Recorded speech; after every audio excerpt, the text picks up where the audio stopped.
Content warning. The following story that I'm about to narrate to all of you contains graphic violence and graphic details regarding an incident that one of our subscriber friends witnessed firsthand. This story is presented completely uncensored with all its details intact. If you are uncomfortable with talks of blood and violent actions, then please use the chapters feature to skip ahead. If it's fine with you, then here is that story. I was working the night shift at my local gas station in southern Texas in late 2010, and I was just there trying to keep myself awake with a hot cup of coffee. There was a light rain hitting the windows beside me, and I could see the trees moving with the wind. As I was taking glances towards said windows and back down at my phone, I happened to hear someone enter the store. It's a guy wearing a dark blue hoodie with the hood over his head, and he immediately went to the back of the store, presumably to grab some food or drink. Although to some that might be suspicious. A lot of younger kids and teenagers that entered my gas station are dressed that way, so I wasn't really one to judge yet.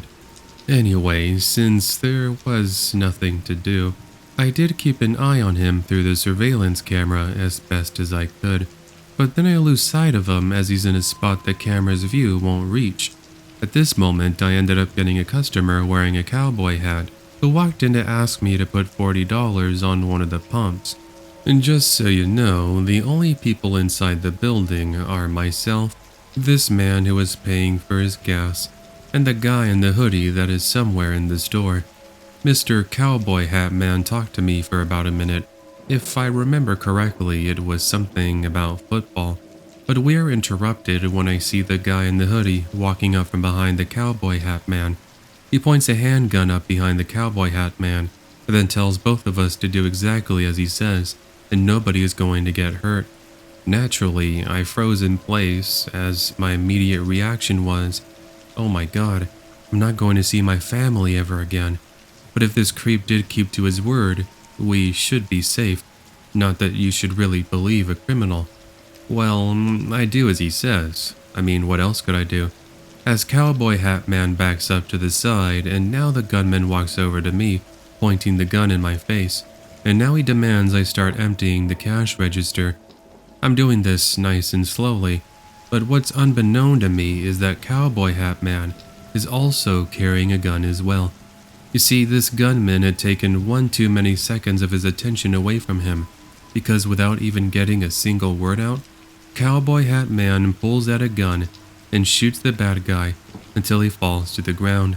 Adrenaline and tensions were running at an all-time high as Cowboy Hat Guy kicks the gun away and tells me to grab it and then dial for 911. I still remember I could hear the guy on the ground gargling blood and a pool of said blood beginning to form as another customer comes into the store. It was an older woman, and she almost passes out from the violent scene that was presented in front of her. I can't blame her. A man is lying on the floor with bullet holes and blood spreading everywhere. Long story short, the cops would arrive, and after questioning myself and the other witnesses, including the cowboy hat guy, my boss arrived and he excused me for the rest of the shift. Our gas station would close for a bit while police did investigations. And at the end of the day, I did my best to move forward. Though, when you see a violent event of somebody getting shot, and then blood coming out of them right before your very own eyes, it does change you. And in case you wanted to know, the gunman did not survive his injuries, and it also turned out he was a violent felon. Anyway, as for Cowboy Hat Man, he was not charged with the shooting, and I would see him a couple of more times a month throughout the next year I worked at that gas station. He was a really cool dude, but like any other part-time job, I did eventually move forward in life, and I lost touch with him. Today, I'm now a small business owner, and I employ 10 incredible employees. And thus, that is the end to my email. I hope my story can fit in a future episode of the Creepy Fox podcast. I do love listening to your videos, Creepy Fox. And even a couple of my employees just recently started to binge watch your content as well. Anyway, keep up the great work, and I look forward to hearing more Scary Stories videos. So I was on a road trip in the late 1990s with my wife. and we had stopped somewhere in New Mexico to take a break and get a motel. Normally, we just slept inside the car in a rest area, but as this was in the wintertime, it was too cold to stay out there. After all, it was just a really cheap motel that we stayed in, but it did the job, so no worries. Well, I, for whatever reason, was having a really tough time getting sleep. Anyone else have that, where you just toss and turn and try as hard as you can? You close your eyes and nothing? Well, I decided to pace around the motel room a little bit, but I accidentally woke up my wife, who gets really cranky anytime she's interrupted from her sleep. I told her of my trouble sleeping, and I said I was going to head outside and even perhaps head over to the gas station for a little bit. She gets back to sleep now, and I put a coat on and head down to the bottom floor. We were on the second floor, and this is one of those motels where you can just walk up to any of the rooms. Anyway, I did actually decide to go to that gas station as I figured I could pick up some snacks for the following day on our road trip. So I enter the little store at about midnight, and it's empty in there apart from the gas station attendant, who I remembered looked super angry, but I think it was more so he was bored and just wanted to go home. I didn't blame him. Anyway, I grabbed us some Lay's chips, some candy bars, and some sodas, and then I began heading over to the front counter.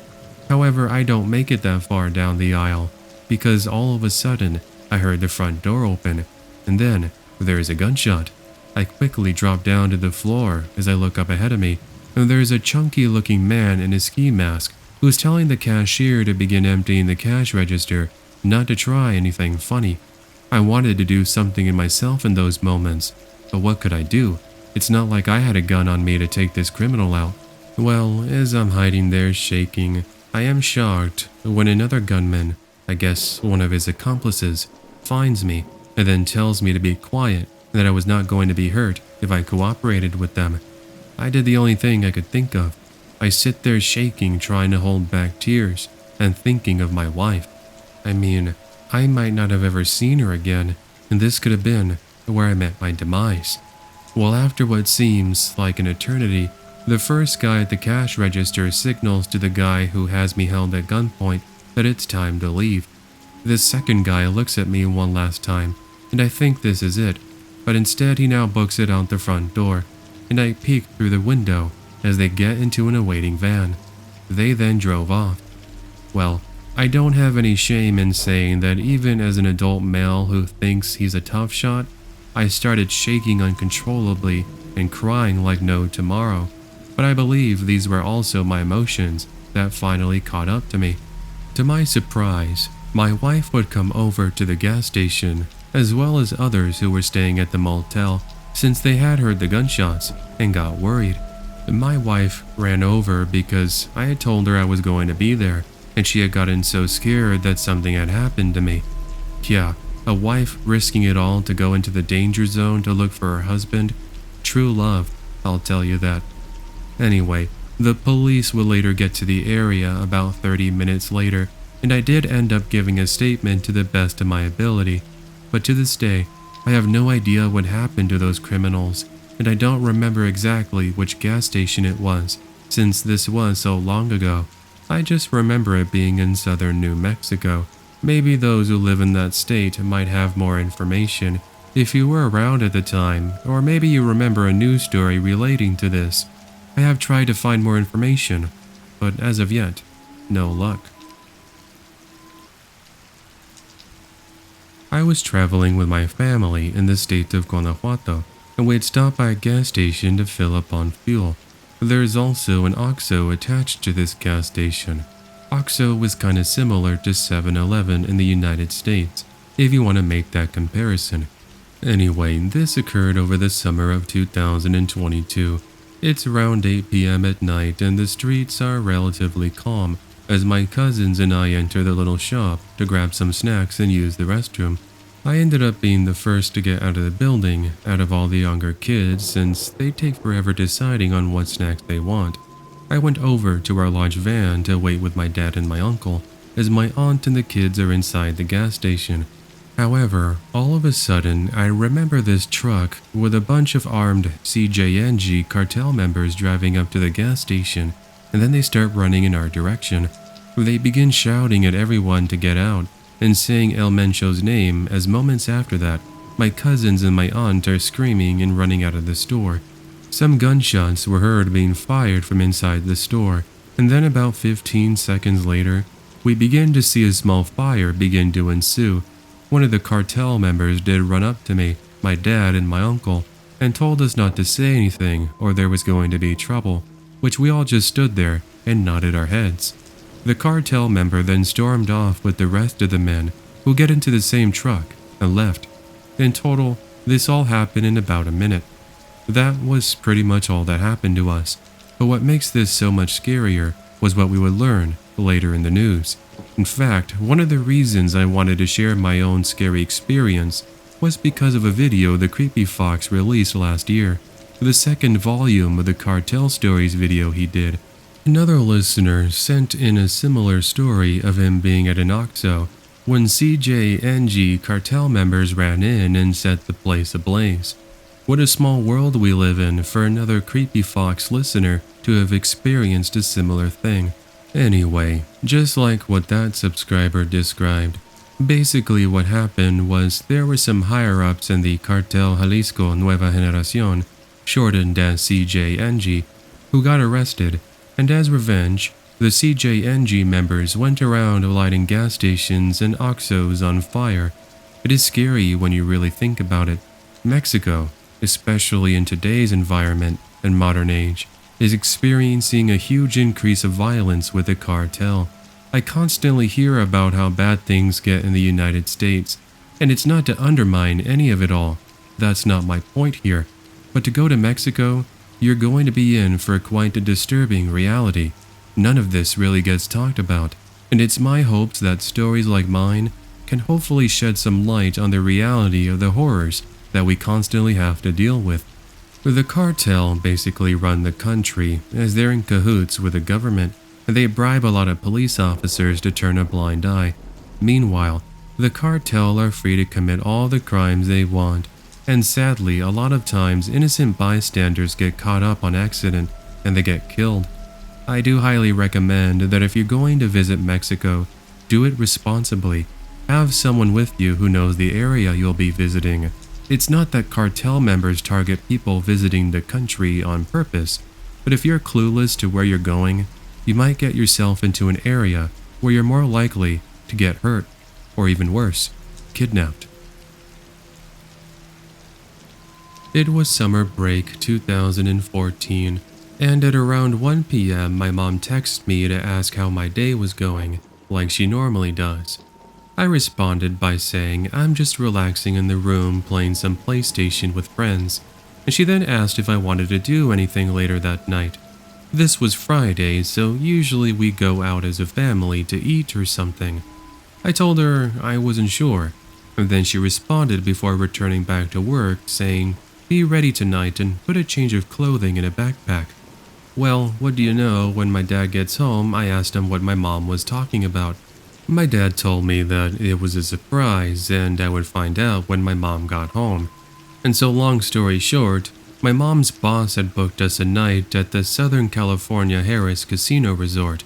We live in Brea, California, so it is quite a drive to get there, but we would be staying overnight, so it wasn't really a big deal. Also, just so you know, this comes from the perspective of an 18-year-old female, if it's of any importance to anyone. Anyway, now with that bit of context out of the way, so you know why we were on the road to begin with, let's get on to the really scary thing that happened to me. We pulled up to a gas station as I drank a lot of water beforehand at a Carl's Jr., and I was the only one to get out since my parents had done the smart thing of going to the restroom at that Carl's Jr. When I was inside the little store, I asked the gas station attendant if the bathroom was free to use or you had to buy something, but he said it's all good, just go in and do your thing. So I made my way down an aisle of chips, being greeted by some random people who were shopping for snacks, and at the end of the walkway I quite literally bumped into a random disheveled looking woman with tattered clothing on. She was really skinny and pale, and when she looked me in the eyes, I could see that I had made her quite angry. "Watch where you're going, stupid." I apologized to her, not wanting to try and start something with some random woman I just met, and I walked past her and walked into the restroom. At this moment, I was just so laser focused on peeing since my body was quite literally shaking. My body would be shaking for another reason, however, because while I sat there in the stall, I hear that woman's voice calling out to me and asking me where I was hiding and how she wasn't finished with me just yet.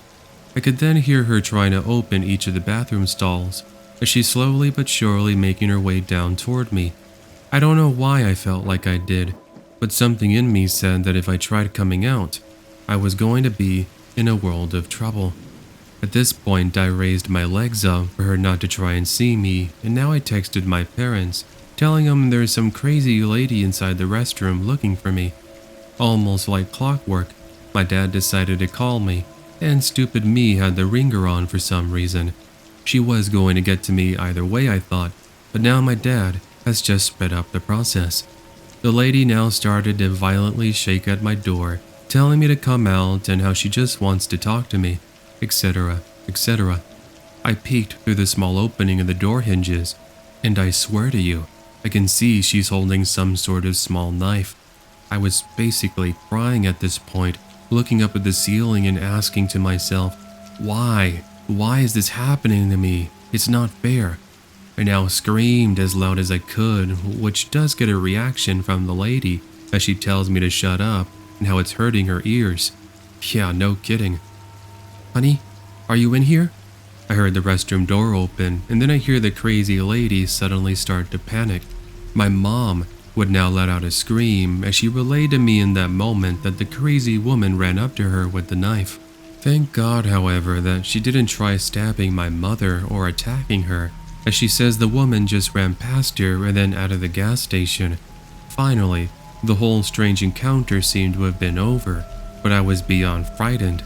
It did take me quite an effort to get out of that restroom, but after washing my hands and hugging my mom ever so tightly, she escorted me out. The man at the cash register was now on the line with the police and asked if we could stay to speak to them. I was too scared at this point, so my mom joined me in the car and had it locked as my dad waited for the police inside the store. 2 police officers would arrive and they would take my statement as others went to look for the woman. I pretty much just sat there in the vehicle with the window down, my mom hugging me the whole time while I gave my statement. No less than 10 minutes later, the police officers reported that they found a woman matching my description. Well, what do you know? They would ask me to identify her, and I told them, yes, that was her. She pretty much gave me a death stare and started spewing random nonsense at me. Needless to say, we left that gas station, but I was still really terrified to enjoy my time at the Harris Casino. Since that scary incident, I have now started carrying a knife with me, and my pepper spray on my keyring is there too, just in case I need to use it for emergency situations. But luckily, I have not had to use any of them just yet. I just hope none of you ever have something like this happen to you, because it's not fun whatsoever. The Walmart Stories video that you released about a week ago had a scary story that reminded me of an encounter I had in the fall of 2007 when I got out of work. This takes place in Los Angeles, California. Anyway, I was employed at a now defunct community center, and that afternoon I had to stay for overtime as there was going to be a special event that would be held the following day. Basically, I had to stay for meetings and paperwork. I don't want to bore you with all those details, but basically I needed to get some gas, and while I could go to the gas station that's closer to my house, I didn't think I was going to make it, so I chose to fill up my car at the gas station that's just around the corner. So as soon as I pulled up into the gas station, I began to hear sudden yelling and obscenities. Turning my attention behind me, there is a naked man running in all directions, holding one of the largest knives I'd ever seen in my life. I guess it would be more better to describe it as a machete of sorts. I freaked out, and I went back into my vehicle as the naked man ran over to me and then jumped on top of my vehicle, showing his entire junk in front of my very own eyes. as if things couldn't get any worse, similar to what happened to one of your subscribers in that recent Walmart Stories video you released. This man began to hit the hood of my vehicle with a machete, which would then cause dents and deep scratches to form. Now, I know many of you probably are yelling at me from the other side of the screen and saying, "Girl, why don't you just press on the gas and leave?" Trust me, I look back on this and I wonder the same exact thing. Why didn't I do that? But I was just so frozen in fear that while my brain was telling me to get going, my body was stuck. I know there's a word for this phenomenon. Maybe one of you can leave it in the comments. But anyway, while this seems to be going on for an eternity, more people start yelling at this crazed man to knock it off, as he then starts chasing others. Police pulled up to the gas station a couple of minutes later, and what I witnessed next, I do also have to give a listener's discretion. So if you are squeamish to certain details, you might want to turn the audio down or skip this part. Okay, you good now? Well, after giving the man commands to drop the machete multiple times, he gets super close to one of the police officers, and they shoot the man dead. One of the bullets I recall was a headshot because his body suddenly went limp, and then he just fell like a large log. I would be traumatized by seeing the bloody and gory sight in front of me, and even when a police officer came to check up on me, as well as others, I couldn't stop shaking. I would seek therapy after this, and I did miss out on work, but after a while I would get better and move on with my life. Now, whenever I tell people this story, I don't get so shaky or scared. It's more so I look back and I think, wow, I really saw somebody get shot and killed, and I still believe to this day that if he went after those police officers, he might have tried stabbing me or others. Oh, and by the way, the man with the machete from the news story that would be shown on the television was a homeless man that was on drugs, which would explain as to why he acted in such a violent fashion. I still believe to this very day that if it wasn't for a good Samaritan, I may not have ever seen my family ever again. I understand that that does sound very cryptic, but it's a reality, and I hope that in some way it can help teach others. So here's what happened. 2011, Oklahoma, and I'm returning back home from visiting my mom and dad, who lived about 5 hours away from me. I was running low on gas, mostly my fault for not stopping when I should have.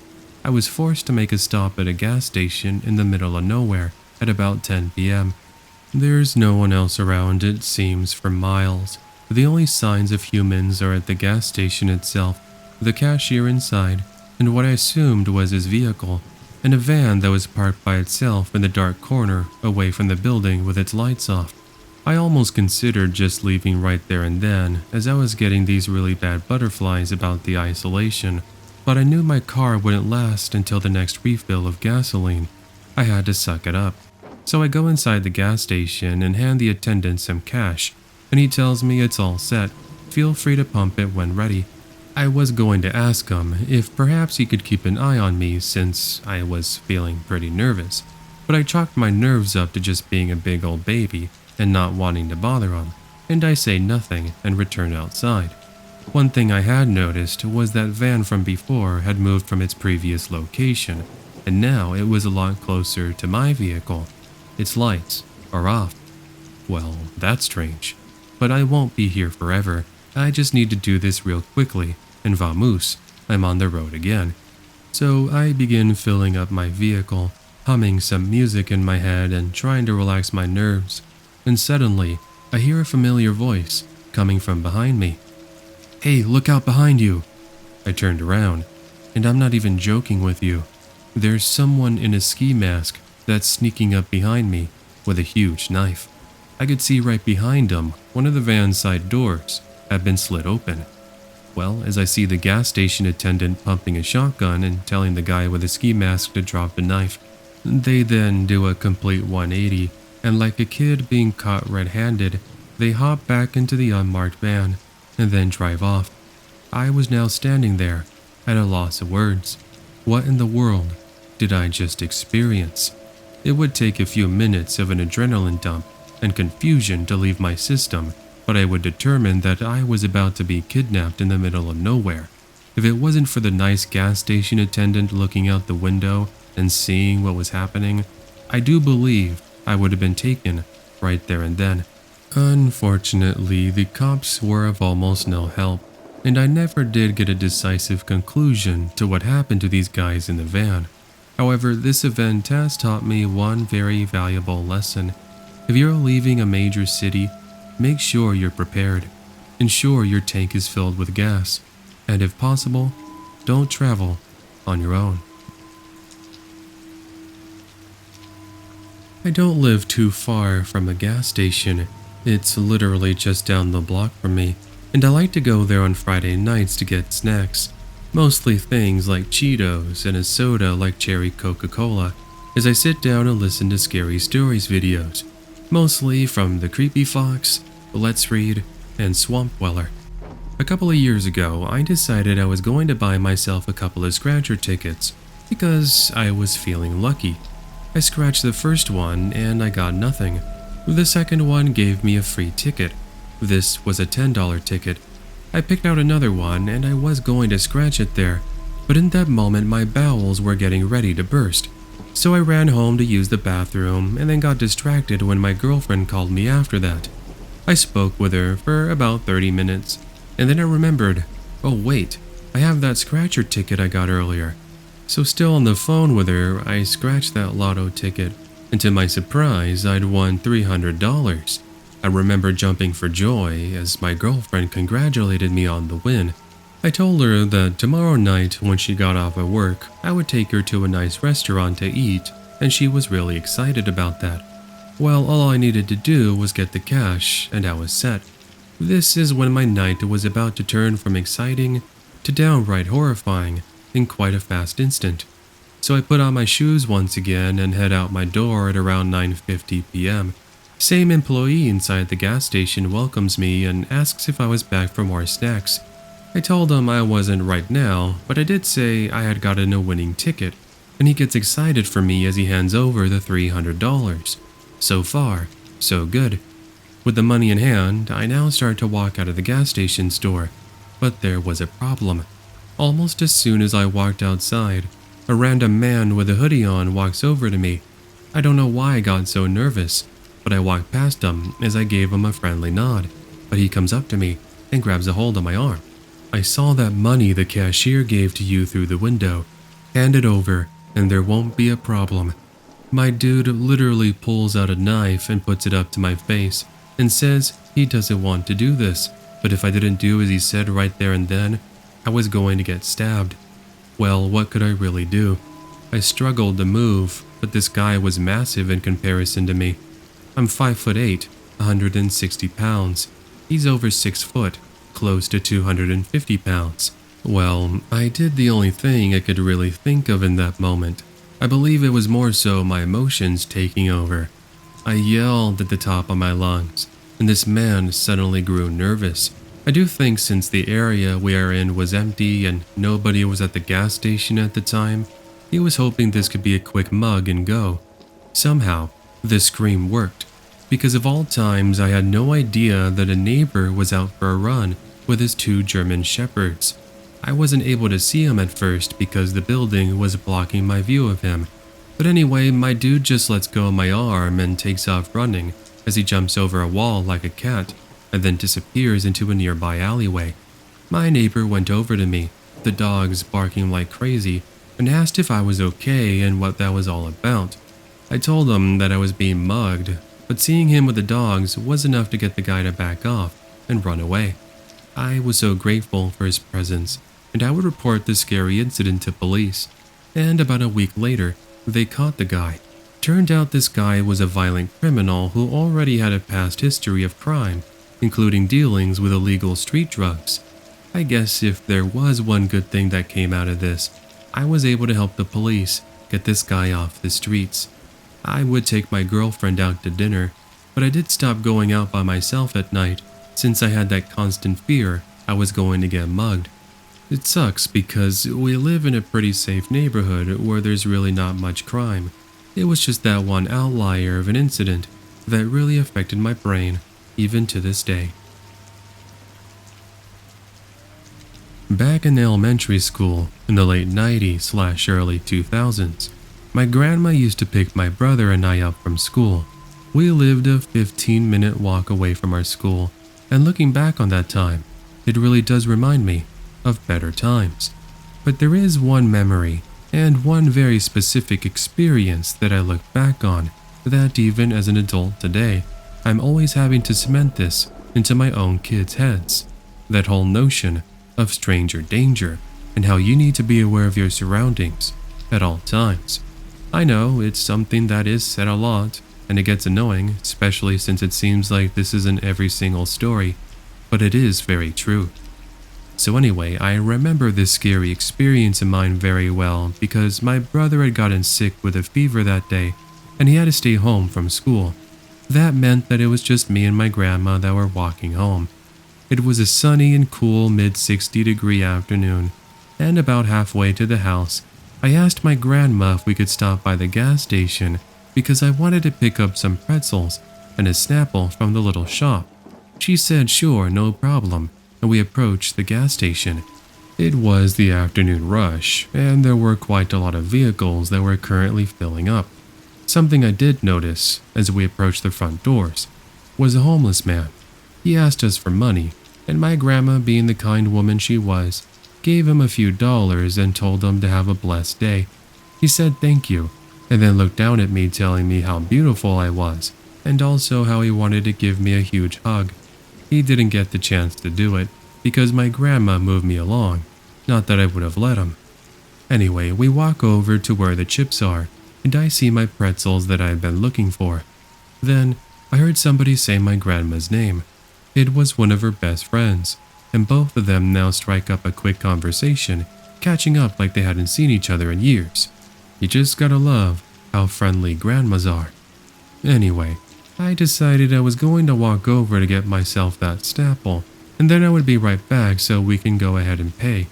I turned the corner, and looking through the refrigerators was that homeless man from outside.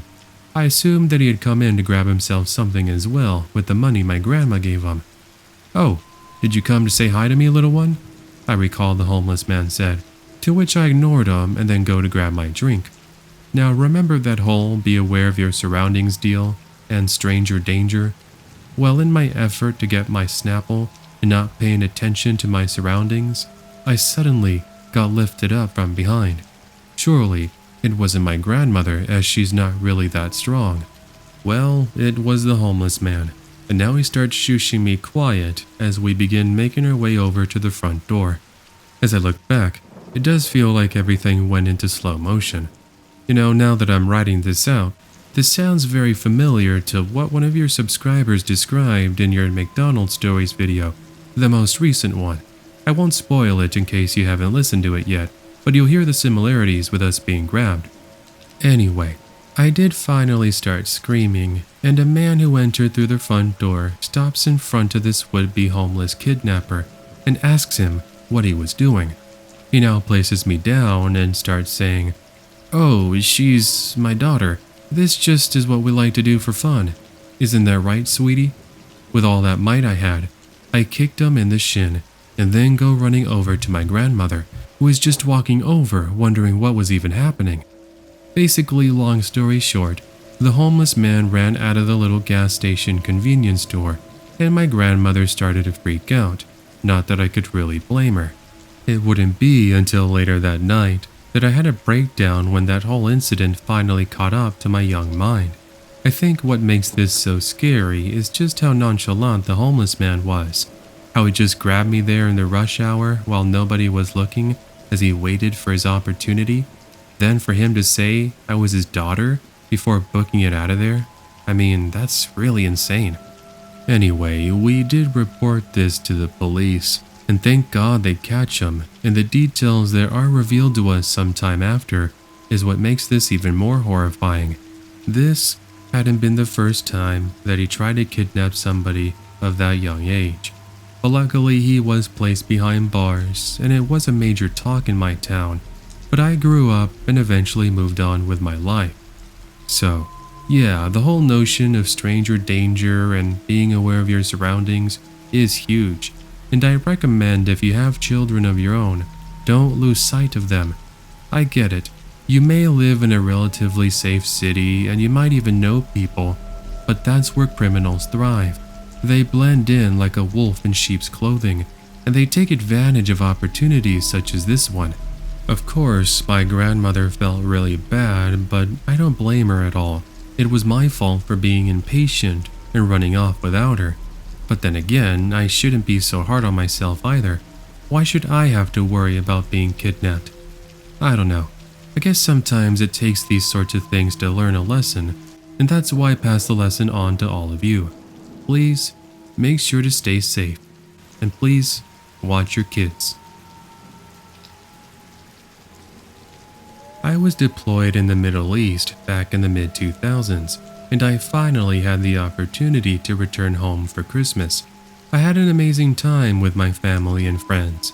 My one buddy Eric, I hadn't seen since I was in high school. We caught up like the brothers from another mother that we were, and he introduced me to his girlfriend Christine. She was really nice, and I was happy for Eric, as they seemed really happy together. Fast forward to the day before I have to go back. I called up my buddy Eric and asked if he had some extra time to hang out. Maybe we could go get a bite to eat or something. Well, he told me he would have loved to, but he had to work at his job that same night. At the time, he was working at a Shell gas station. Well, I did want to see him one last time, so I tell him I'll stop by and say hello and bring you some food. He was ecstatic about that, and so around 8 p.m. I went to one of our favorite Chinese restaurants to pick him up some food. I knew he was working and he wouldn't have had much time to speak to me anyway, but at least I could stand by the front counter and talk for a little bit. After all, I wasn't going to be there for hours, since he knew I had to go home and sleep early. Anyway, I got to the Shell gas station close to 9 p.m. and it's pretty quiet there as I hand over his food, and we chat for a couple of minutes. Before leaving, some more customers walked in, and it's at this moment I forgot that I had the extra hot sauce I'd been given in the cup holder in my car. Eric loved hot sauce, and I just couldn't leave him without it. I told Eric that I was going to be right back, and he now gets to helping out some customers as I make a quick trip outside. When I walked up to my vehicle, all of a sudden this man who had been hiding in the darkness pops out like a jack-in-the-box of sorts, and then silently comes up to me and says, "Hey, hand over the keys to your car." I had to do a double take when I heard him say that, since I thought maybe this was some sort of prank. Yeah, sure, buddy, or whatever. I need to get going. I then saw him fiddle around with something in his pocket. Now, with all my training, my senses told me that he has a weapon on him. Thus, before this guy even gets a chance to reveal it, I grab his arm and then put him into an armbar hold, as he now screams and tells me to let go of him. I told him to drop whatever he's holding onto in his pocket, or the arm was going to come right off, and he does as I say, with a small pocket knife dropping to the floor below. I was correct in my assumption. Creep was really going to try mugging me for my car keys. Well, needless to say, I kick the knife under the car, and then I shout at one of the customers who walked out of the store to call the cops, saying that I had a bad guy apprehended. Needless to say, with the guy still in the arm hold, I walked up closer to the storefront, and that one guy I told to call the cops stays with me until backup arrives. Naturally, they're confused at the sight they're seeing, but when I told them to look under my vehicle, indeed, they do see the knife. Cops actually also did a search, and they found him to be in possession of drugs. I saw and overheard this myself. Anyway, talk about a very surreal matter of moments for things to go from quiet to crazy in an instant. I do have my training, sure, but even if you aren't in the military, I recommend you take self-defense classes. Scary things can happen in an instant, and you need to be prepared to act in a moment's notice. So don't let the creeps out there be the winners. Show them who's boss, and you'll make it out, I swear. Also, I did get that hot sauce to my buddy Eric. It's not like I had to fight off a guy with a knife or anything. You're welcome. I just left a friend's birthday party and I was super exhausted. I also noticed that I was low on gas and I needed to make sure I had enough gas to get to work the next morning. This was a Sunday night, going into Monday morning. Now I had a couple of options. I could wake up early and go to the gas station and fill up my car, or I could just do it now since I'm already on the streets anyway. I sighed as I look at the little warning on my dashboard and decide, what the heck, I'll just do it now and give myself an extra 15 minutes to sleep in the morning. So I pull up to an Arco gas station and there is no one there. Sweet, just my luck. I pulled up to the pump closest to the exit and now put my card in so I can begin pumping the gas. I was a couple of gallons into the process and I see a silver Dodge Charger pull up behind me. I sighed again since I'm the kind of person who hates it when somebody has to park right next to me when there are so many other spots to pump gas in. I blame this attitude on my dad who always acted that way whenever he would get upset with other drivers. But I rolled my eyes as a man jumps out of the driver's door and then instead of pumping his gas, he walks up to me and asks how my night was going. I told him it was fine, trying to keep the conversation short, and then he compliments my eyes, telling me they're really beautiful. I could already tell and feel where this was going, so in a snarky tone I tell him, "Why don't you just take a picture? It'll last you longer." Not that I really wanted some random nobody to do that, but I was already feeling pretty tired and not wanting to have any of this person's nonsense. He takes a step back and apologizes, but then almost immediately asks if I had any plans after this. I didn't respond to that. Instead, I place my attention on the pump, and this causes him to suddenly get angry with me. "I was talking to you. Show some respect or else." "Yeah, because I like to go up to random women in the middle of the night and then get upset when they don't pay attention to me. Get over yourself, dude." I was upset, but visibly starting to shake a little bit because he now tells me that he was willing to ignore my behavior if I just apologized with my body and spend 15 minutes of my time with him. I was sick, and now told him to get lost and that I was going to call the cops. That did get him to back away, as he then gets into his car. Strange considering I thought he was going to pump gas into his vehicle. The creep literally waits for me to finish pumping gas, and now starts to follow me out. I was so scared because I was near my house and I didn't want him finding out where I lived. That was the last thing I needed, some random creep trying to break in when I was asleep. However, I was sure that if he tried doing that, my dad would have shot him dead, because there's so many guns in our house. Anyway, I thought in that moment, I should just drive over to the police station. It's actually pretty close by. Well, what do you know? Creep follows me. But then I think he caught on because when I pulled up into the police station, he just pressed on the gas and floored it out of there. I went inside and told them to the best of my ability what had just happened, as well as a description on the guy and the kind of car he was driving. To my surprise, they did tell me that they were going to look into it and delete my phone number, but there have been no updates whatsoever. I haven't been back to that gas station since, and anytime I see a silver Dodge Charger, I get the chills, thinking that it might be him. Greetings to you, Creepy Fox, as well as to my fellow Creepy Fox listeners. Today, I'm here to tell you all about one of the most frightening incidents of my entire life, and how I truly believed I was never going to see my family ever again. For context, back in the early 90s, I used to work at a gas station in downtown Chicago. This was a means to help me pay for bills. I worked evenings, mainly starting at 10 p.m., and then clocking out at 6 a.m., where I would arrive home, shower, sleep, and then I would wake up later in the afternoon so I can eat, and then get ready to head back to do it all over again.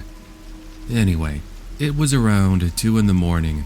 Things are quiet at the gas station, and I'm just sitting there at the front having a donut with some coffee and watching some Disney movies on the little TV we had that played VHS tapes. All of a sudden, a heavy-set middle-aged man walks into the store, and then he asks me if he could use the restroom, as he was really needing to go. I told him, sure, the restrooms are at the back next to the refrigerators, where all the drinks are located. and soon I lose sight of him as he goes to take care of his things. No more than 2 minutes after I'd seen the gentleman who entered to use the restroom, I happened to look over to my side that looks out the window toward the gas station pumps.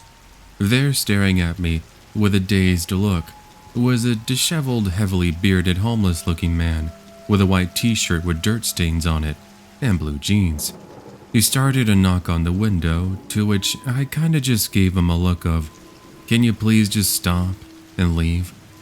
He continued knocking on the window for another 10 seconds, until, out of nowhere, he just decides to walk into the gas station, and then he starts screaming and making a huge fuss.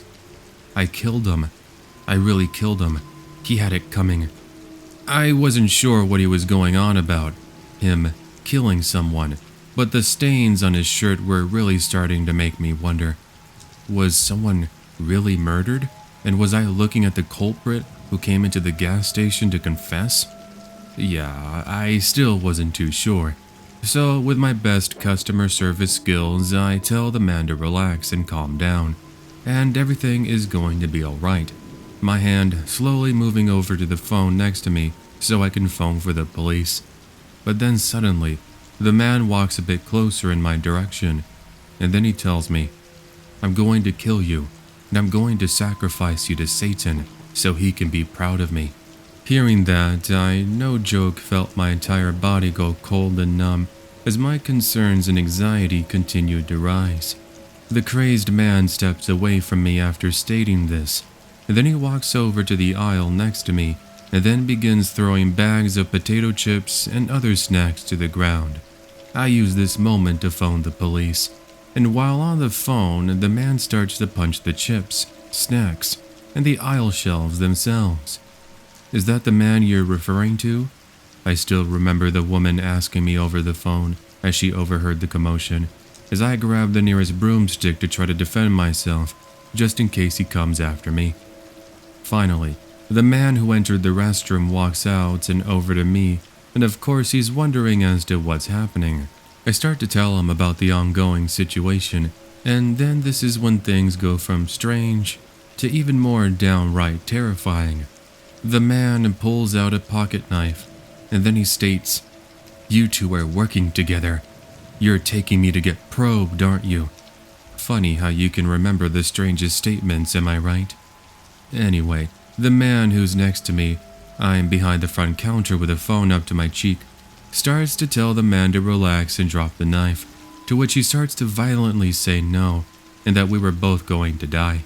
No joke, he bum rushes the both of us, and he catches us both by surprise, as he manages to jump over the front counter and swipes at my t-shirt with the knife, cutting my shirt and lightly grazing my skin underneath. These moments, mind you, were going in slow motion. Now, just as quickly as he had taken a leap of faith, if you will, I see him get pulled back and slammed down to the ground with full force, as the kind gentleman who tried to get the knife-wielding man to surrender his weapon brings him to a stop. Shocked, but now pumped with adrenaline, I now jump over the front counter and help gain control of the knife, but not before getting stabbed in the shoulder in the process. Thank God, it wasn't life-threatening, but it definitely hurt. Now, without weapon, the crazed man takes off as I'm assisted to with my wound by the kind gentleman, and when cops got there 2 minutes later, they now assist with administering some fast first aid until EMTs arrive when the coast was clear. Luckily, the police were able to catch the perpetrator who stabbed me about 5 minutes later in a nearby alleyway, and I was taken to the emergency room, where I ended up making a full and quick recovery. I did later learn that the guy who came into the store and stabbed me was on drugs, and he was jailed with his attempt in trying to kill me. Apparently, no, he didn't actually kill anyone. That was just something he said while he was on drugs. Still doesn't forgive him for what he tried to do to me, however. Fast forward to all these years later.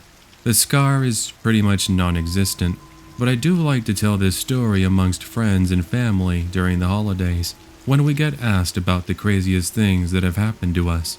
I guess it just took me a while to send it into our creepy fox friend.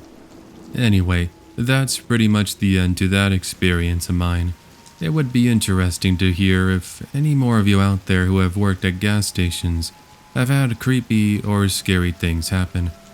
Please, just stay safe, everyone. For reference, this comes from a female who at the time was 23 years old, and this takes place in Texas. In 2009, I took a road trip to visit family about 4 hours north of me for the 4th of July holiday.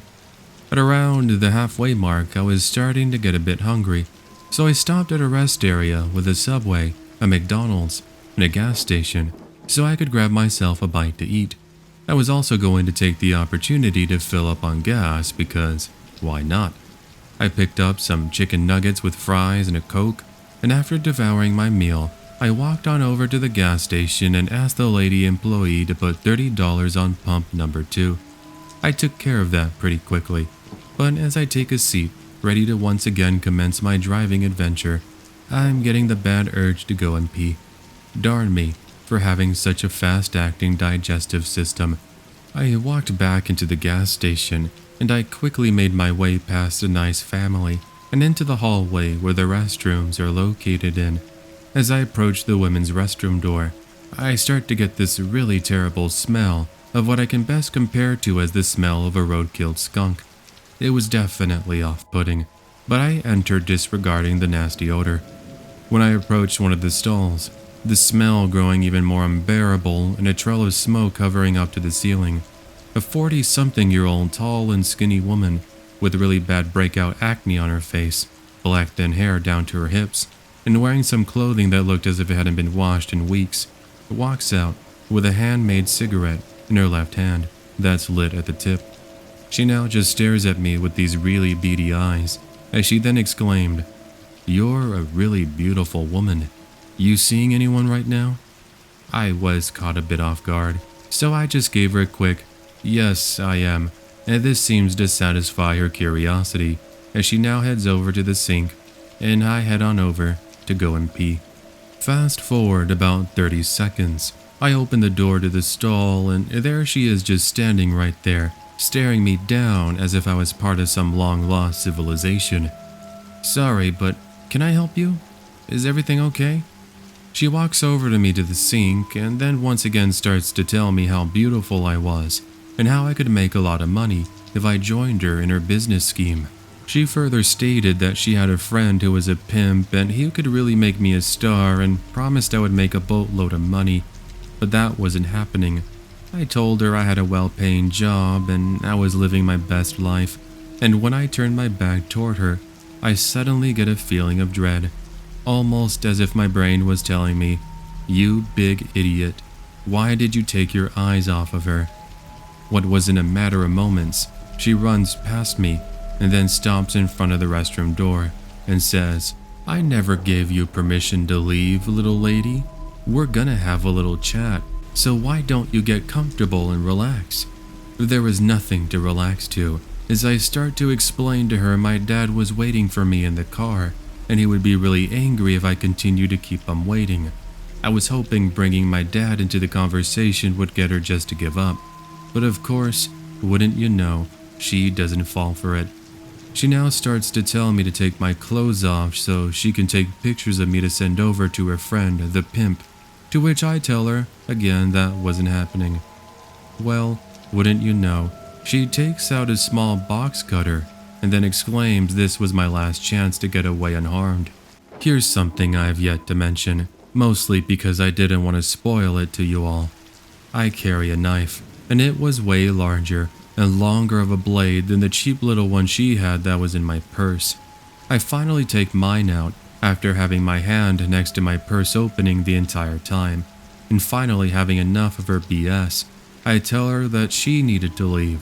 Otherwise, I was going to defend myself with all the life energy that's inside of me if she got too close.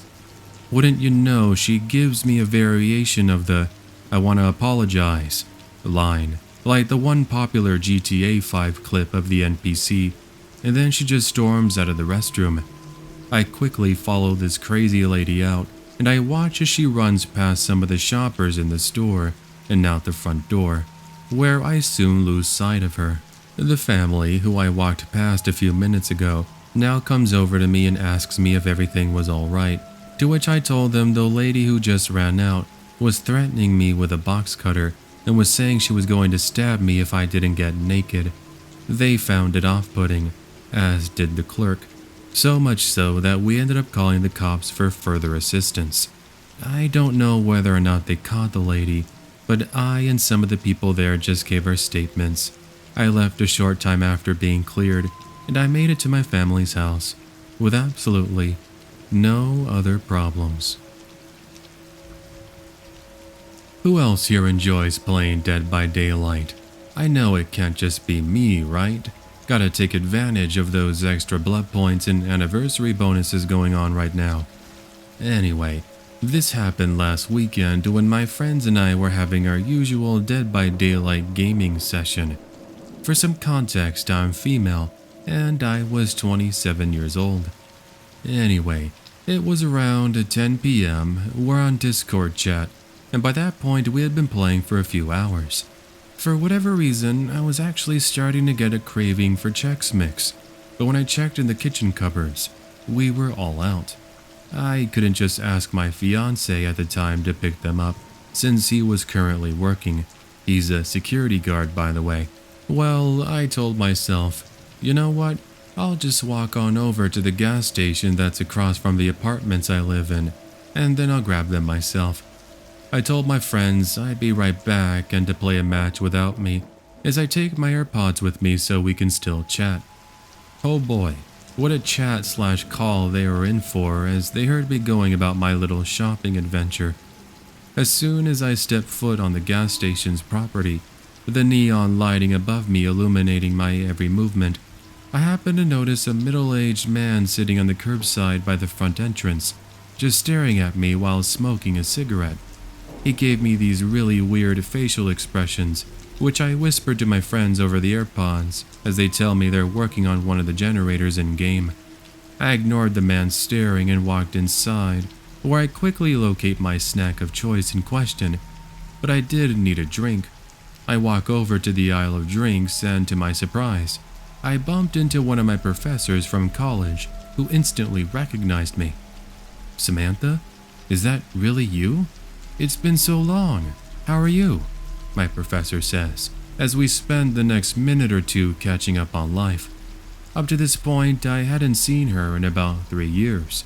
My friends at this moment were trying their best to make me laugh, to which I had to try so hard not to, since I didn't want my professor thinking I was laughing at her. I did end up laughing, by the way, but I tell her it's because of a joke I had remembered in that moment.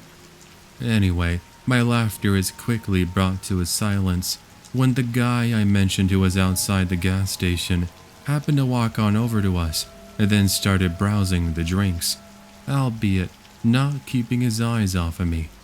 I looked at him as my professor's back is turned to the man, and when she turns around to see what I'm looking at, the man turns away and walks briskly behind an aisle of food. My professor and I just look at each other like, okay, whatever, and we now walk to the front to pay for our items, still chit-chatting about life, and my friends listening in to the conversation. Fast forward a few minutes of boring details here. I walk out of the gas station store after bidding adieu to my old college professor, but before I get off the property, I hear somebody call my name. Here's the thing. It was a voice of a man, and at first I thought it was one of my friends over the single AirPod in my ear. I stopped for a brief moment, and I hear my voice being called again from behind me. This is when I take a look. It's the man who was smoking the cigarette. Yeah? What's up?" I ask him, wondering at the same time how he knew my name, which, looking back on this, he probably just overheard our conversation since he was near us. "I just wanted to let you know you dropped your wallet, and I wanted to return it back to you." I foolishly put my hand in my pocket and stop in place for a brief moment, only to remember in that time I had no wallet. I just walked over here with my apartment keys and some dollar bills for the food. This gives the man enough time to come closer to me, to which I can now remember my friends jokingly saying, "Oh, Samantha sure is popular, isn't she? Here's when things take a turn for the downright creepy. He grabs my wrist, leans closer to my ear, and says, "I bet I could please you better than any guy in the world ever could." I hear my friends in disbelief as I pull my arm away, try not to throw up from his nasty fish-smelling breath, and then I book it, but not in the direction of my house. Oh no, I book it back toward the gas station store's front doors to get someone's attention. Here's where I just so happen to bump back into my professor who was just leaving. I point toward the man who's just standing there with this look of, "Aw, snap, I got caught." My professor says, "Do you know this girl? Because if you don't, you need to get lost, now." But the creep starts to make some random things up, saying things like we were really good friends from work and he just wanted to stop by and say hello. I think even he knew this was a terrible cover story, because after being called out on his lies, he just booked it to a nearby parked vehicle, hopped in, and drove off like the speed racer that he apparently was. I'll admit I did call the police department, and an officer did come out and took our statement. Not really much has been done, even with the information that we provided. If anything else comes up, I'll ask the creepy fox if he can let me know which video my story is going to be in, so I can leave a comment updating you all. As a note to you all, even if you're going somewhere near your house, it's best to have somebody with you. Unfortunately, there are a lot of creeps and weirdos out there, and it sucks that we can't just live our lives in peace without being preyed on. This one is more on the creepier side of things, and it does really make me wonder if I just have bad luck. I had just gotten out of work from Disneyland working merchandise, and I was heading back to my home 20 minutes away in neighboring Santa Ana. I noticed I was a bit low on gas, and at first I figured I would just wake up early in the morning and fill it up then. But then I thought, nah, let me just take care of it while I'm still up. Maybe I can grab a little something else, like a snack while I'm at it too. I pulled up to an Arco gas station a 5-minute drive from my house, and one of the things that stood out to me the most was just how empty it was. Sure, it was already a bit past midnight on a Wednesday evening, but this Arco is located on a pretty well-trafficked street. How strange. I soon lose interest in my thoughts of an empty gas station, and then I walk inside so I could give the gas station cashier some cash to fill up my vehicle. You know, since every little bit you could save would be amazing as they charge you more for using a card. I'm not really going to get into that, but I, like all of you, am very upset about these darn gas prices that refuse to drop a dime. Anyway, I actually picked up my favorite, a Twix, paid for my gas, and as I began to walk back to my vehicle so I can fill up, I look to my right and see a run-of-the-mill homeless man approaching me. "Hey, you got any extra change on ya?" he asked me, to which I said, "No, sorry, I just used it to pay for my gas." I thought he would just say, "Okay, thanks anyway," and then leave, and that would be the end of my story. However, he continues to get closer and then just stands next to me, not moving a single muscle and staring right into my face. I found this to be very awkward, to say the least, but it's not like I could just leave now. "Just ignore him, Cassidy. He's going to leave eventually. Just mind your own business. You're never going to see him again." I press the nozzle and hear the sound of the gas flowing into the tank. "Hey, by the way, you seeing anyone right now?" "Excuse me?" I ask him, already having a strange feeling as to where this is going. "I mean, do you have a boyfriend or a husband?" "Yeah, I'm seeing someone. Why?" I can hear him then mumble something to himself before he then responds with, "I bet you're the kind of girl who likes to get down and dirty. I'm sure he wouldn't mind if I took over for the night." I was left disgusted, so much so that I pretty much tell him to get lost, in a more non-family friendly manner, using that certain F word everyone uses. I realize now it might have been a bit better for me to have been using a bit more of my customer service skills from work when responding back, But for some reason, him saying such an inappropriate thing really just set me off. Look, buddy, go away, or I'm calling the cops. This actually seemed to have worked since he now takes a few steps back.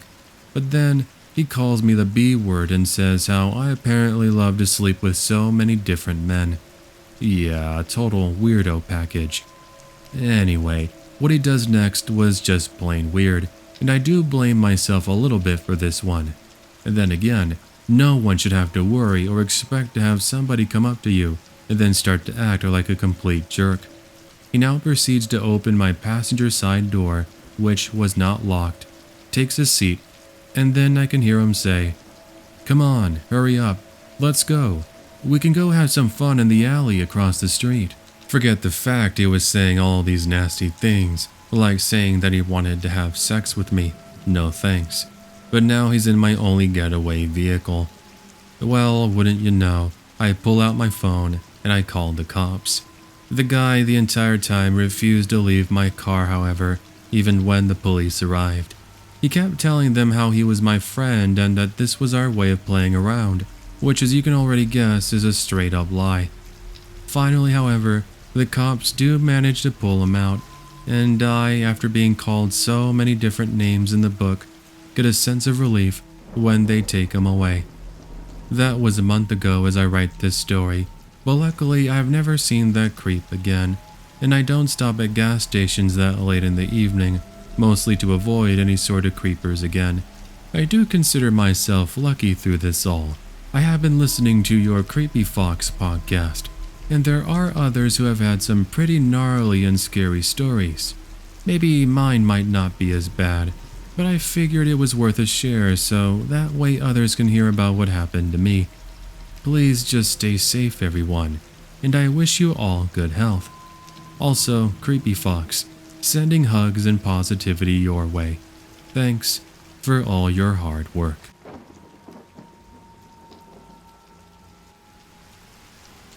I work the graveyard shift at a gas station, and right across the street is a bar/club that actually gets pretty crazy on the weekends. It's really not surprising to be seeing drunks walking about, but up until the point in this story I'm going to share with you all today, I'd never had any issues. Sure, some drunk people would walk into the store, but they were always pretty funny and cool-headed.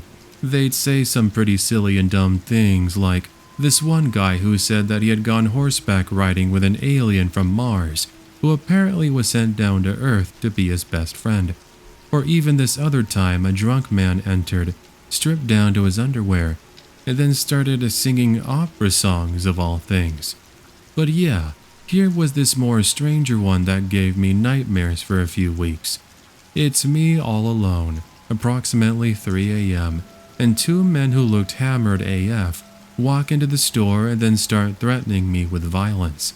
All unprovoked, by the way. And yes, I said AF. "We're gonna beat you up. Come over here so we can teach you a lesson." I just gave a nervous smile and said, "Nah, I'm good. Did you guys want to get some food or something? I just refilled the cheese in the nacho machine." Because who doesn't love gas station nachos, am I right? Well, okay, I know they aren't good for you, but I was trying to de-escalate the situation to my best ability. "Shut up and get over here, so we can teach you how to be a real man." The two are stumbling around, and one actually trips and falls in the process of threatening me. I tried to hold back a laugh, but then as my emotions settle, the one who had fallen gets up, comes over to the cash register, and then attempts to grab me. I take a huge step back, and now at this moment I begin to call for the police, as this is starting to get out of hand. "Hey, can you send a couple of officers out here? I got a couple of guys in here acting really violently. Plus, they're drunk too." I heard the woman on the other end take my information, as I grabbed the nearby cane I use for walking and placed it in front of me and the men, just in case I needed to defend myself. "Step back, I'm warning you," I say with an affirmative tone, as again the man who fell earlier once again reaches over the counter and tries to grab me. "I'm going to choke you, kid," he says. Just as in that moment, another older-aged customer wearing a Vietnam veteran hat walks in. He sees me dealing with the two drunken men and comes over and says to back off, or that they were in for a fight. The first drunk man, not the one who tried to grab me, suddenly charges at the man with the hat, and then in one quick motion, like something you would see in a movie or a TV show, manages to subdue him and bring him to the floor. The other creep kinda just stands there before booking it out of the gas station, leaving his partner to suffer what looked to be like a pretty painful arm hold. The veteran did let him go, and he books it out of the gas station. Cops arrived about a minute later, and luckily the officers did manage to catch up with the two creeps. The police looked at the security cameras, and they saw the Vietnam veteran act in self-defense, and thus was cleared of any possible charges.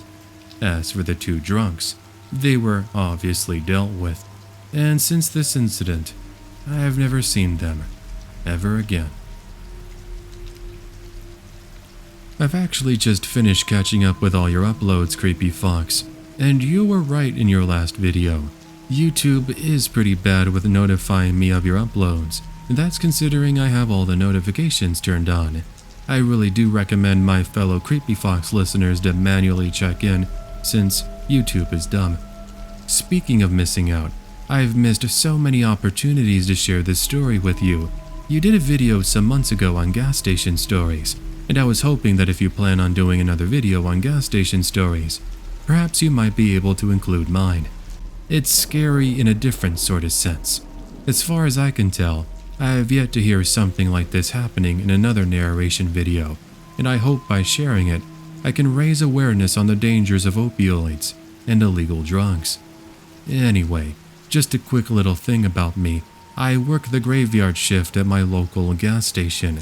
I'm still there today, believe it or not. It's not something to write home about, but it's a job nonetheless. On this evening last December, I was heading a bit early to work since I would be taking over from my co-worker who worked during the daytime, and I wanted to see him a little bit longer since this was his last night there. When I pulled up into the gas station parking lot, nothing really seemed out of the ordinary. That's until in the corner, I saw someone who appeared to be passed out. This was strange, since sure there are homeless people who sometimes will sleep here, but something about him just seemed really off. I just couldn't put my finger on it. I stepped out of my vehicle and then walked over to him, and I could hear as if he was struggling for air. In his hand appeared to be a bottle, like those prescription ones, but I saw no label on it. My first reaction was to say, "Hey man, you good?" No answer. I could just hear him going, Up to this point, I'd seen and heard about what's called an overdose, even though I thought in that moment I was jumping to conclusions. But to play it safe, after not hearing a response, I ended up calling 911. Here's the crazy part. Not even 10 seconds into the call, a police officer pulls up into the gas station parking lot. Thank God. I immediately waved him down as he then runs over to ask me what was happening. I told the officer I was just arriving from my shift, and that's when I saw this man who appeared to be in trouble, and I was currently on the phone with 911. The police officer radioed for backup.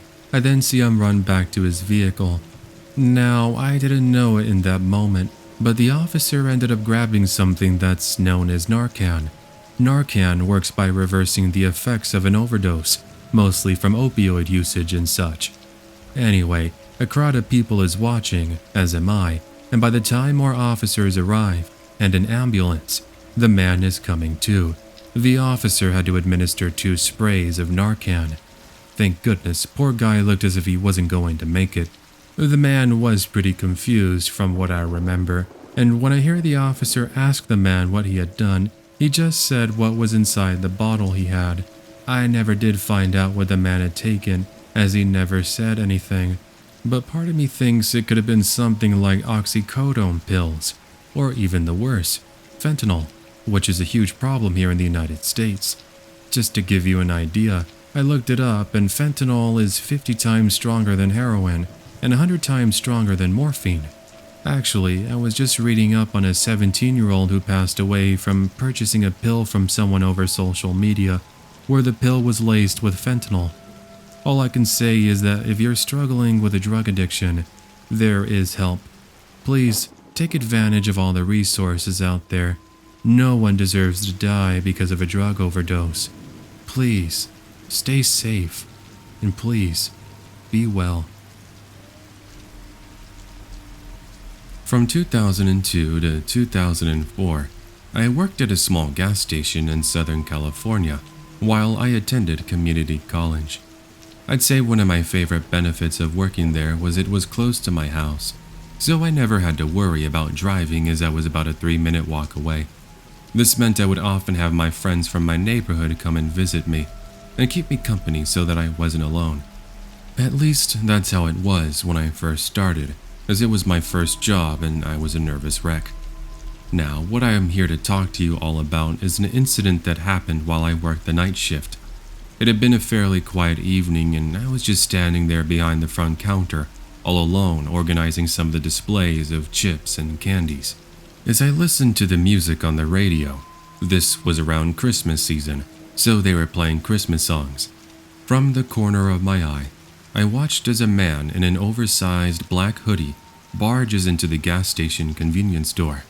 I was taken aback as he pulls out a pistol, and now he demands I start emptying the cash register.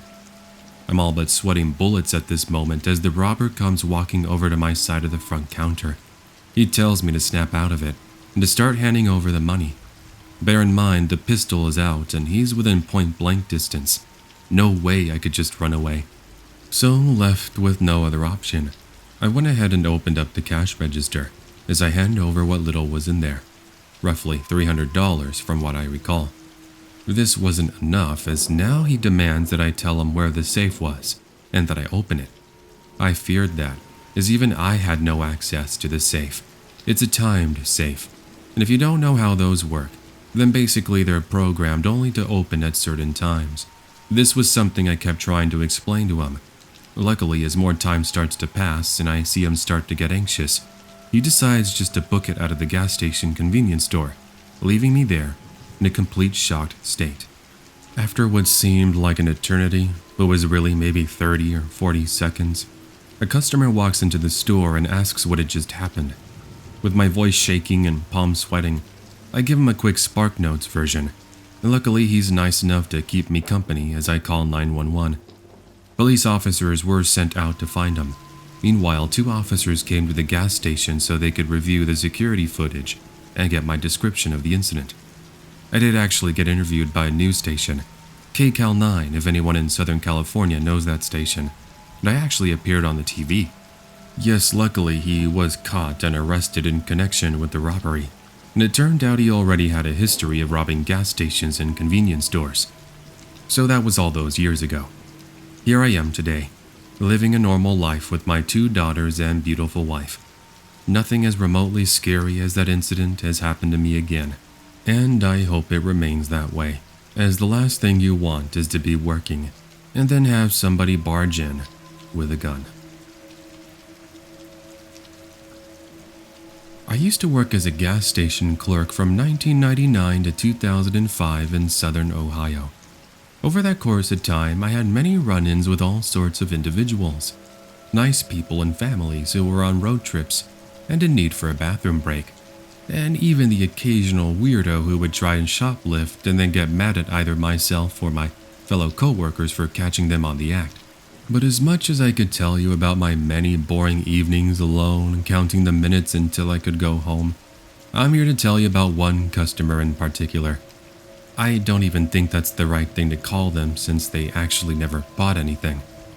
So okay, I do remember it was in the fall season and I was just getting ready to head to work. I was the night shift guy, working from 10 p.m. until 6 a.m. the next morning, and after I'd finished feeding my pets, 2 hamsters and a couple of goldfish, I bid my parents adieu, hopped into my car and make a short 15-minute drive to the gas station. As I pulled up, I noticed, apart from a couple of vehicles having gas pumped into them, what looks to be like a man with dreadlocks, large oversized hoodie and wearing a poncho, pacing back and forth by the large ice machine. I could also visibly see him drinking out of a large tequila bottle. I'm not sure why, but Any of you out there get a strange feeling anytime you see someone or something that appears like it doesn't fit? It's not that you're trying to judge or be a bad person, but it's like your sixth sense is giving you a warning. That's the sort of vibe this guy was giving.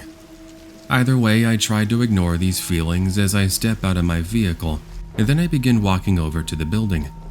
As I got closer, I'm able to hear the man whispering to himself and even what sounds like him saying something to me. I look toward him confused, and when we're having brief eye contact, I get the chills. I could feel the malice and anger through his eyes, and they sent chills down my spine. But if that wasn't what worried me, it was the little pocket knife I could see him brandishing with one of his hands. I think he noticed that I had seen it, since he quickly puts it back in his pocket, and then he begins to walk away. Well, so far, what a strange way to begin my night. I walked into the gas station and I said hello to my coworker, who we will call Susan. She was an older lady, mid-50s, who I honestly sort of considered like a mom or aunt. She would always bring me homemade food or things like cookies and brownies, as a reminder of her son. That's another story for another day. But regardless, I asked her if she had seen the man I'd just spoken to, and she says she had. Apparently, he walked into the store about an hour earlier, and he had asked to use the restroom. Susan also sensed something about him, but as not to stir the pot, so to speak, she left him be and he walked out. While considering it appeared as if he was intoxicated, and I had noticed he had a knife, I decided it was in the best interest to at least notify someone. After all, if someone is clearly out there drinking hard liquor and they have a knife on them, you never know if that person might act aggressive. I know there might be some people who will say what a rat I am, but for the better I decide it's better to call the local police department to advise them of the intoxicated man and that I'd seen a weapon on him. So with that, as we awaited their arrival, I kept looking out the window to see if the man might be out there. I did see him moments later. He was yelling at a driver who had just gotten into their vehicle, who drove off, and for some reason that appeared to have sent him into a fit of rage. Through the small opening in the front door, I could hear him yelling obscenities and saying he was going to kill that driver. Very weird. But it gets worse. The man suddenly stops and then stares over in my direction. I don't know if he had noticed me at first, but as he gets closer to the building, these suspicions become answered. I start to step towards Susan, who is behind the front counter, as the man walks into our little store and starts to cause a fit. He's yelling at Susan and I, and basically going off about the most random things. He was mentioning how he was abducted by higher beings and how he was apparently being set up by the government. Yeah, it was pretty weird. As I'm trying to de-escalate his anger, since he's growing visibly aggressive, he takes out the knife I saw earlier, and then begins slashing at some of the boxes of food and bags of snacks on the displays.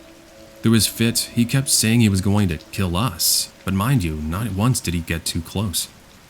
As Susan and I are standing there, visibly shaking and slowly beginning to back up toward the back room, never taking our eyes off of this man, we notice two police cruisers pull up into the front of the store. How quickly both of them run in, as they now instruct the man to drop the knife. This was probably one of the scariest things I'd ever seen. Was I really about to watch firsthand as he was slain for going after an officer with a knife? I think the Lord it never came to such a violent ending. I don't know, but something in this man's mind must have told him through all his drunken rage that it was better off not to escalate things further.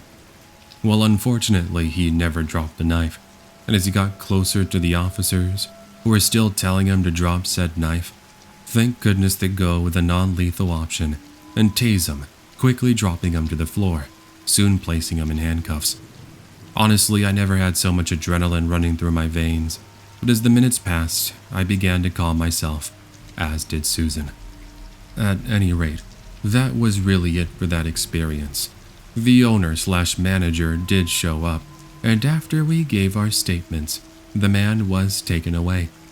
It wasn't until a bit later that I learned that the man who was arrested was apparently already a troublemaker, having only recently been let out of jail 6 months earlier on possession of illegal controlled substances. Talk about the wrong way to restart your life. In some way, I sort of feel bad for him. Just a little. Here's to hoping he's since gotten clean He's moved on to brighter and better things. I was on a road trip in late 2017 to visit my grandparents for Thanksgiving, and I had a pretty bizarre experience that has left me wondering just what causes an individual to act in such a horrible way. I understand. People go through tough moments in their life. We all have that. But that shouldn't excuse you to treat others however you want. I guess that's just how life works, huh? I digress. So I'm just pulling up to a rest area in middle of nowhere, Kentucky at roughly 6:45 p.m. and I park in front of a little convenience store / gas station. There was also a McDonald's and a Motel 6 in this area, which reminded me of the days I used to road trip as a child. Anyways, I walk into the convenience store, being welcomed by the cashier and a customer who was paying for her food, and I asked the cashier if I was allowed to use the restroom or if there was a charge. He told me it was no issue, so I went ahead and excused myself and I made my way over to the back. This had me going down an aisle of chips and cookies, and when I reached the end, I'm next to the refrigerators where all the drinks are at. At this moment, a heavier set man, probably about 250 pounds, between 6'2" and 6'4", with a large beard and beer belly, looks over at me for a brief moment. I gave him a smile and a wave as to be friendly, and he does the same back, before focusing back on the refrigerators. Finally, I made my way into the restroom, and I'm taking care of my business, making sure to also text my parents, letting them know where I was and that things were okay. Little was I to know how things were about to take a turn for the downright scary. Anyways, as I grab the door handle and begin to pry open said door, I'm suddenly met with the man who I just waved to a few minutes earlier. One look at his face told the whole story.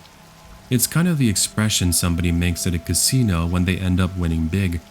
A large grin on their face, with a look of complete satisfaction and euphoria. I don't know what was so special about me exiting the restroom, but for some reason it seemed my kindness was read incorrectly. You see, the man steps in front of me and begins asking me where I was going and what my name was. I just gave him a random name and began walking past him, but he's still following me for some reason, still asking me more questions. I don't know about you, but there are just people who just can't take a hint. I try to grab some chips and a Sierra Mist in peace, but he's sticking to me like glue. I know I should have said something, but I'm too kind for my own good. As I'm paying for my snacks, the man finally walks out of the store, and I start thinking, cool, he gave up, and he's going to leave. Once I step back outside, a light sprinkle is beginning to fall, and the wind is beginning to pick up. Nice, I thought. I always enjoyed driving in the rain. There's just something so peaceful about it. Hey, wait up, Amanda. I hear at my rear, as I look back and once again am welcomed by Mr. Refrigerator Man, as I'm going to call him. Great, I think to myself. Just keep walking to your car. I said wait up. Don't leave just yet. I stopped for some stupid reason and went ahead and listened to what he had to say, keeping my hand in my purse where I kept my pepper spray. Before you leave, could I get your phone number? It'd be great to call you sometime, he says in a voice of desperation. I made up a random excuse telling him I didn't have a working cell phone, and this is when he suddenly goes from calm and relaxing to complete anger. Don't you lie to me. I saw you put your phone into your pocket a bit earlier. Ugh, was all I could think of. It's finally I decide the heck with it.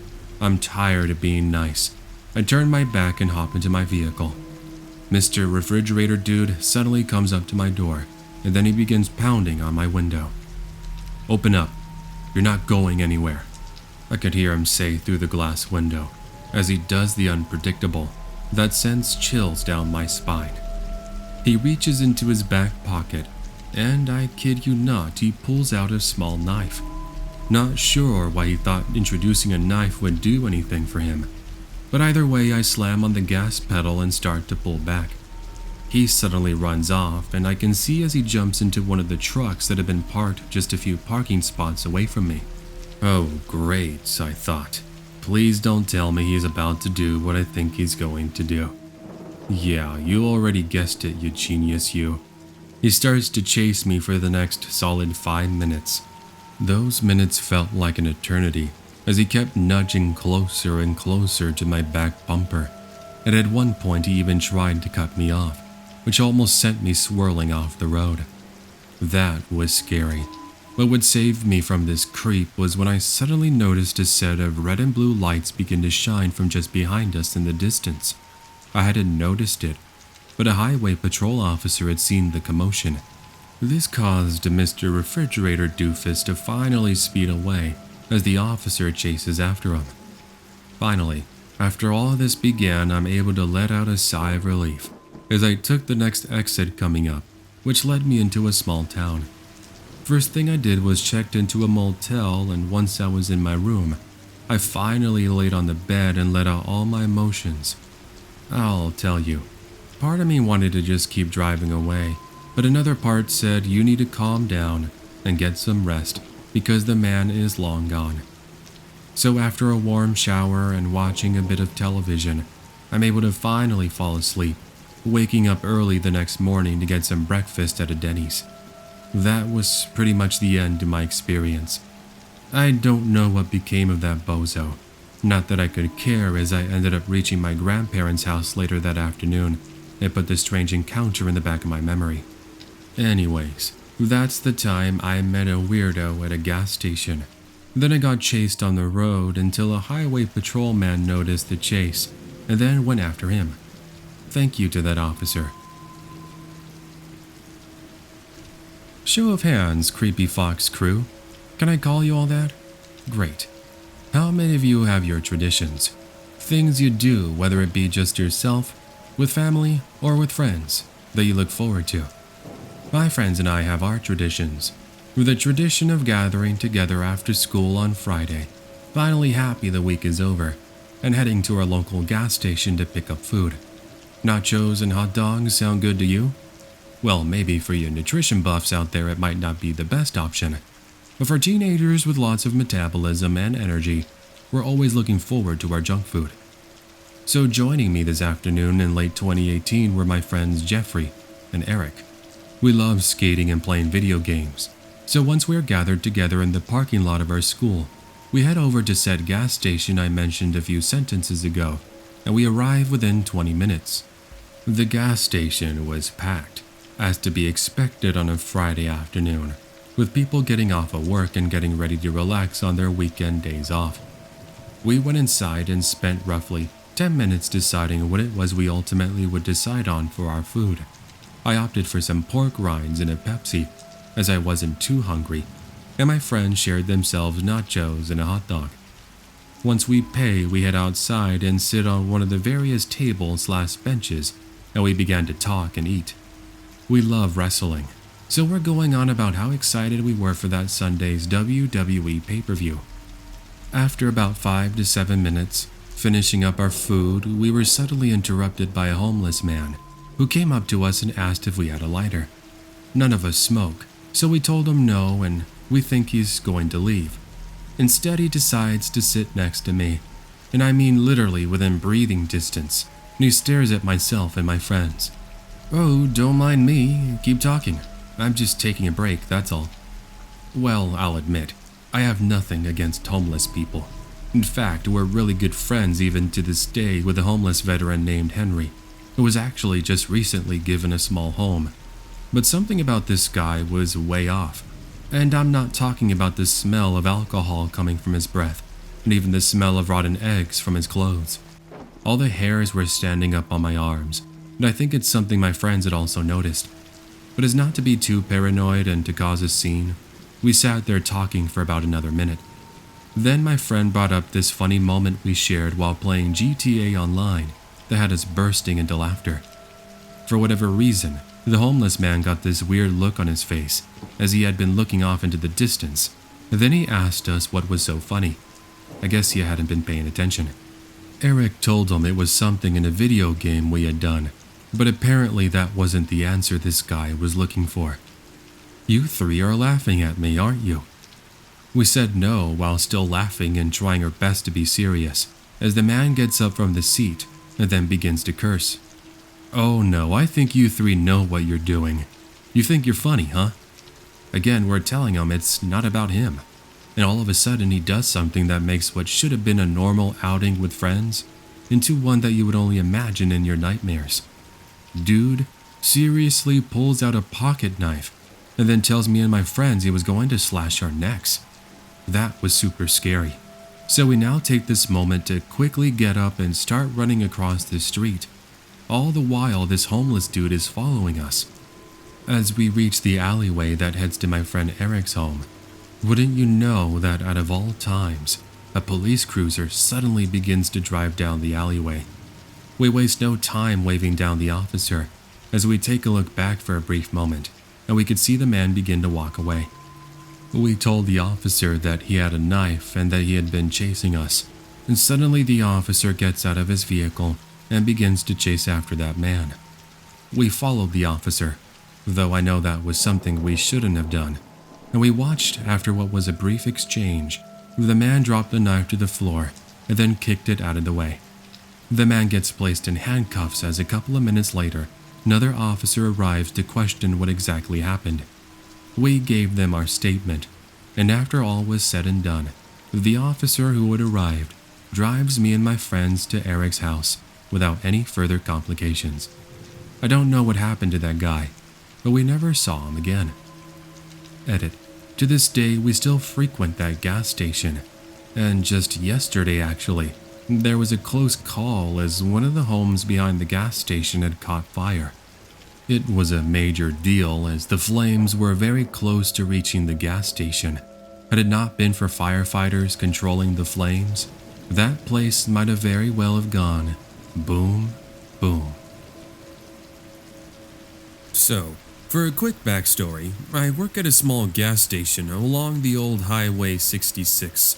It's one of those 24-hour ones, where oftentimes I work during the evening. This was because I went to school during the daytime. Also, I'm female, 22 years old, and I'm not the most intimidating girl in the world. I'm around 5'3", 110 pounds. Anyways, due to the station being so small, oftentimes you're there by yourself. Occasionally you do get a coworker who joins you, but it's mostly when they're showing up to their shift. So, let's go back a couple of months ago. I had been working for about 3 hours, and it was roughly 1 in the morning. The gas station was empty, apart from a young couple who had entered and were buying various snacks and other little items. While I was watching our little TV, I couldn't help but notice this really creepy guy. He was pacing back and forth and staring at me from outside. He was, I'd say, in his late 40s, over 6 foot, 250 to 270 pounds, and he had a large beard with dirty overalls and a hat. It was strange, but I tried to ignore him. After a couple of minutes from when I saw him, he enters the store, and he says he needed help pumping air into his tires. We have a little self-service air pumping system that people can use free of charge. I tell him all he had to do was squeeze the throttle, but he said he tried that and it wasn't working. That was strange. I checked it less than an hour ago. I tell him to try again, but he keeps insisting I help him, going on to say that if I didn't, he would talk to my manager for being a bad employee. I should have called him out on that bluff, but whatever. Annoyed, I agreed to help him, but that's not before grabbing my pepper spray I kept next to me. I also told the 2 customers I'd be right back, since I was going to go help this person. So, I follow this dude and we head over to the pump. Sure enough, he has a beat-up minivan parked there. So, I go ahead and turn my back for a few seconds and I check the air system. It was working, just like I thought. But before I have an opportunity to react, I hear a car door opening. Then moments later, I feel a tight grasp on my arm. Turning around reveals this creep is holding on to me like glue, and he begins pulling me toward the side door he had just opened. I remember fight or flight kicking in, and I chose to bite down so hard I had the taste of iron in my mouth after. Anyways, the creep retreats his arm, for just enough time for me to jump away. I then grab my pepper spray from my pocket as he continues to lunge at me. I now spray him, but since I was so scared and I was so shaky, I didn't connect properly. Regardless, I book it and scream like no tomorrow as I watch the young couple from inside our little store exit with a look of shock. When I turn around, the dude jumps into his minivan and drives off, never to be seen again. To say I was affected by the entire ordeal is a serious understatement. Unfortunately, by the time police arrived, this guy must have been in another state. It's been over a month now, and I work during the daytime. Also, I have a taser, as it's an upgrade from the pepper spray. So yes, that's it. Story number 2. Nightmares and Robbers. Ah yes, the night shift. How I used to love it. A time where I could relax and take it easy. Customers were few in between, and I could take the time to watch late night sitcoms and other silly shows on our store TV. Shall I take you back with me as I retell my scary story? Okay, let me do just that. But a reminder, this happened quite some time ago, but that doesn't mean I haven't forgotten many of the details. Trust me, when you have something such as this happen, you tend to relive it, even after some 20 years. So, it was summertime in the mid-1990s in northern Wales, and I was working at a gas station by myself. Things were pretty boring, all things considered, and apart from a few customers who showed up to fill up their cars, I kept myself occupied by working on some crossword puzzles and listening to some music. At around 2 in the morning, I saw a vehicle park at the front of the store. I only paid attention for a matter of seconds as I received a phone call at that same moment. It was my coworker calling me, saying he was going to be running a little bit late. Figures as much. He's always late. Anyways, in my disappointment, I soon realized my friend being late was the least of my concern. A man in a ski mask enters the store with a revolver. He then demands I hand over every last bit of money the gas station had. I sort of just stood there, nervously laughing, thinking this was just some sort of joke. Oh, sure, whatever. As if you're really a robber. Give me a break. I said something dumb along those lines. This doesn't sit well with the masked man, as he fires a warning shot at a nearby display. That sent chills down my spine, and I began to realize the actual danger I was in. He says something like, "This isn't some sort of game, kid. Hand over everything you have, or the last thing you'll ever see is this barrel against your face." Thus, I opened the cash register as he has this thing pointed right at me. "Hurry it up. I don't have all night." He was growing impatient as I struggled to open the register. When I do open it, I grab all the money and throw it into a grocery basket. I was hoping this was it and he would leave, but apparently he wasn't satisfied with the amount of money in the register. "There has to be more money. Tell me you have more in the back. I'm not playing with you." We did have a safe with extra cash. Thus, I lead him toward it all the while, fearing he could end me at any time. The next moments felt like an eternity. See, I didn't know the code for the safe, as that was only something the boss knew. We were always told to go get him to grab the numbers, and I didn't have them memorized. I'd only been working there for about a month. Anyways, he begins to grow impatient even more, and even more angry. As I explained, I had no way of opening the safe. He pushes me to the side as he fires at the safe's lock a few times. Eventually, I hear the click of the revolver. I didn't realize it at the time, but this meant he was out of shots. Nevertheless, the safe slowly opens as he grabs as much cash as he could. Here's where it got scary.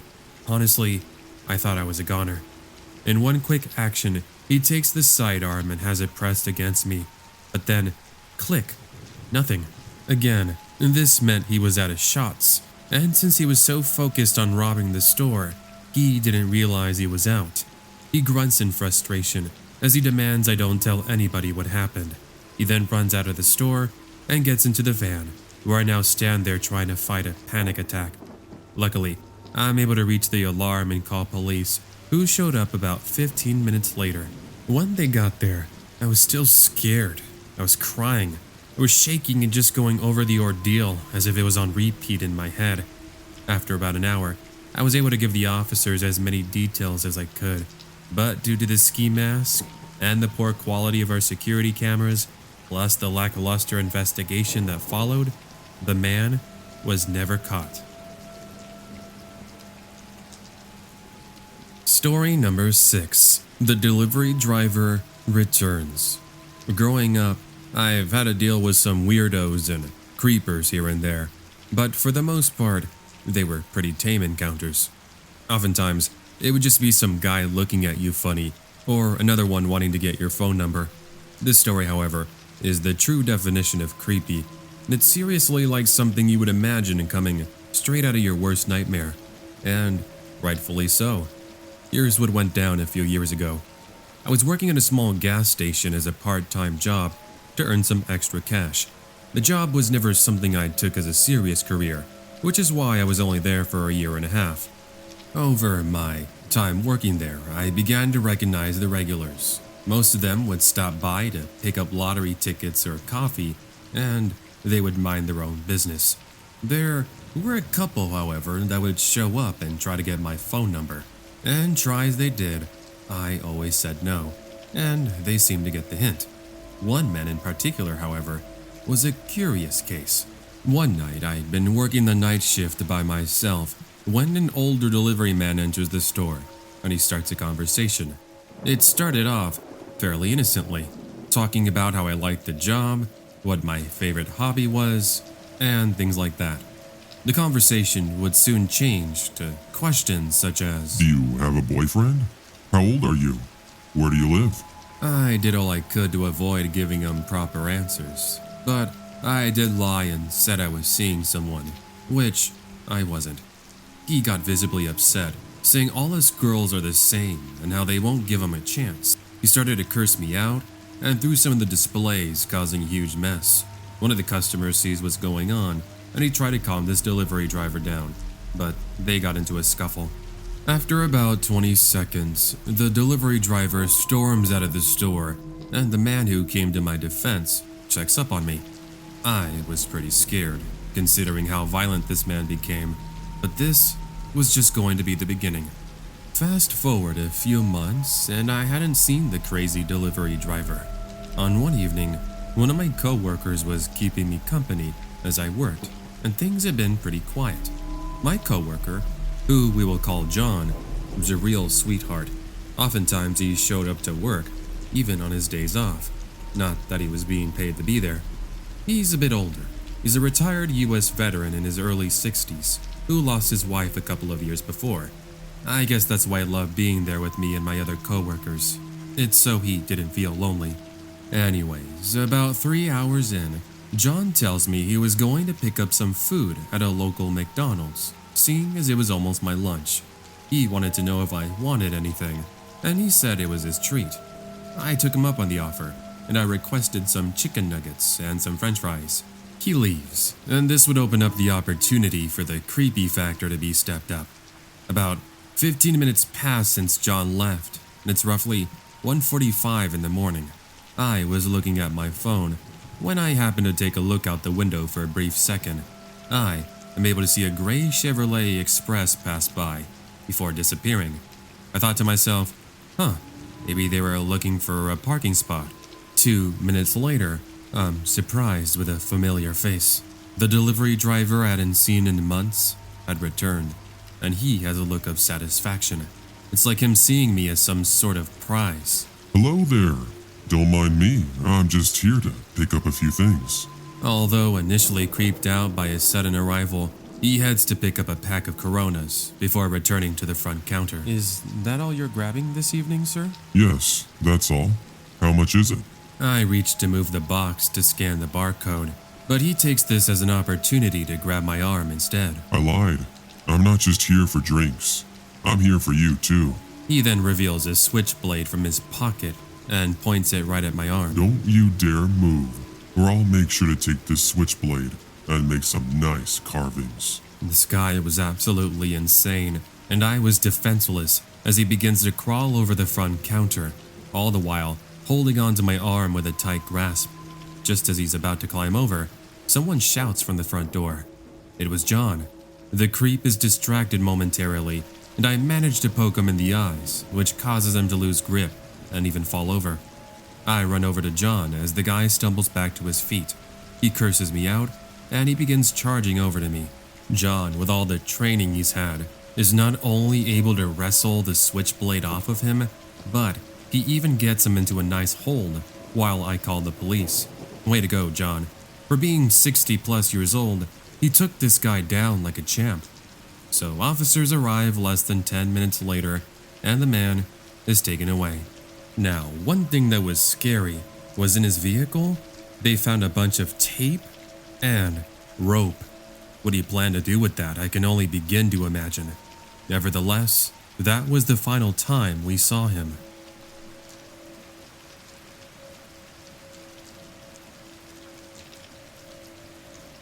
Story number 7. Not an ordinary night patrol. Hey there, everyone. Retired police officer here. I've been watching the Creepy Fox for a while, and I noticed he was looking for some gas station stories. I saw this as a perfect opportunity to relay one of my nightly patrols, as it goes with the theme.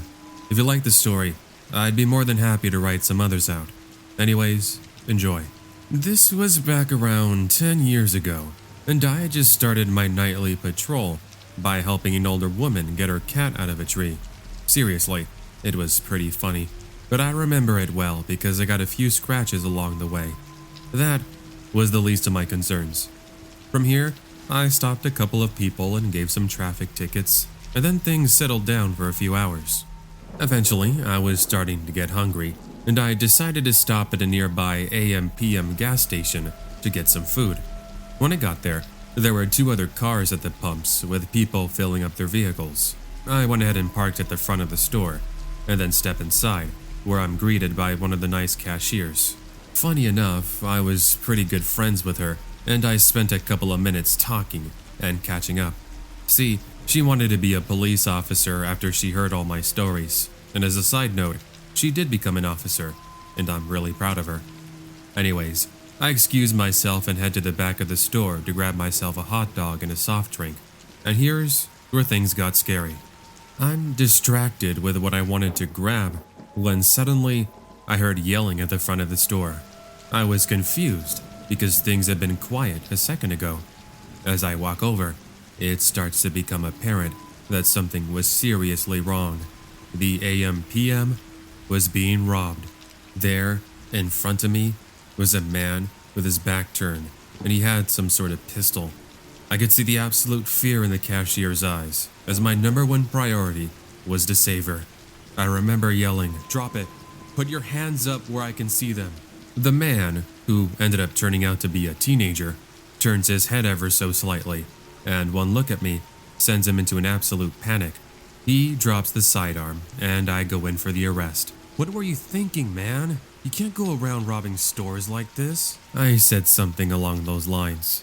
As for the sidearm, it turned out to be an airsoft, as I could see the little orange tip at the end. The only reason I hadn't seen it was because he had his back turned. Nevertheless, I called for a buddy of mine, and we eventually took him in. He was eventually charged with attempted robbery. Now, as for my cashier friend, she was pretty shaken up by the entire ordeal. Not that I could blame her. Anyways, that's my story. Like I mentioned in my intro, I've got more stories, and if you'd like to hear them, feel free to leave it in the comments section of the Creepy Foxes video. I'll make sure to read them, and I'll even respond to any possible questions.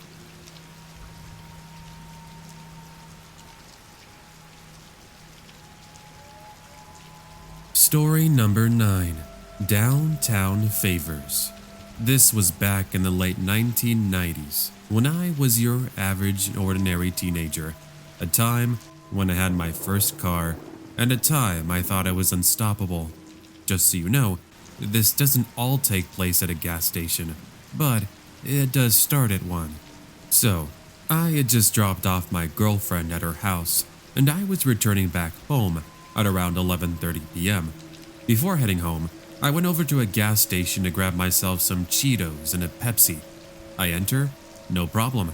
I then pay for my food, and I'm soon heading back to my car. However, as I approach, a lady walks up to me and she says, "Hi, sorry to bother you, but would it be possible if you could give me a ride? My car broke down and I need to go see my kids." The lady looked homeless, but I in my good nature felt bad for her, so I said, "Sure," and I invite her in. This would turn out to be a terrible mistake. "So, where to, lady? Just keep driving. I'll tell you where to turn." She was pretty quiet for the first couple of minutes, and I just kept going down this street. "You're going to tell me when to turn, right?" "Yeah, I already told you. Just keep driving and be quiet." Talk about being rude. I continue to drive, hoping we would just get to her house, but that's when she takes something out from her purse. A revolver. I wish I was joking. "Nice. Is that a toy for your kids?" "It's not a toy. Here's the deal. You're being robbed, kid. Now you're going to drive me to where I tell you to, and you're going to do it right now." I wasn't sure whether or not to call her bluff, but I took no chances. She starts telling me to go to a part of the city that was notorious for criminal activity. Oh, I guess I forgot to mention where this takes place. Downtown LA. Eventually, we reach an apartment complex and we head down an alleyway before she tells me to stop. It was at this point I decided it was either take my chances and stay or leave and be without my car. However, I don't even have to question this because she says, "Stay right here. Don't you dare drive away. If you do, you're going to be sorry. I'll be right back." She must have been dumb to think I was going to stay. As soon as she steps out, I put the car in reverse and I speed out. But that's not before she fires and manages to connect with one of my rearview mirrors, causing it to fall off. The last sight I remember was her trying to catch up to me, but I drove away. Super scary.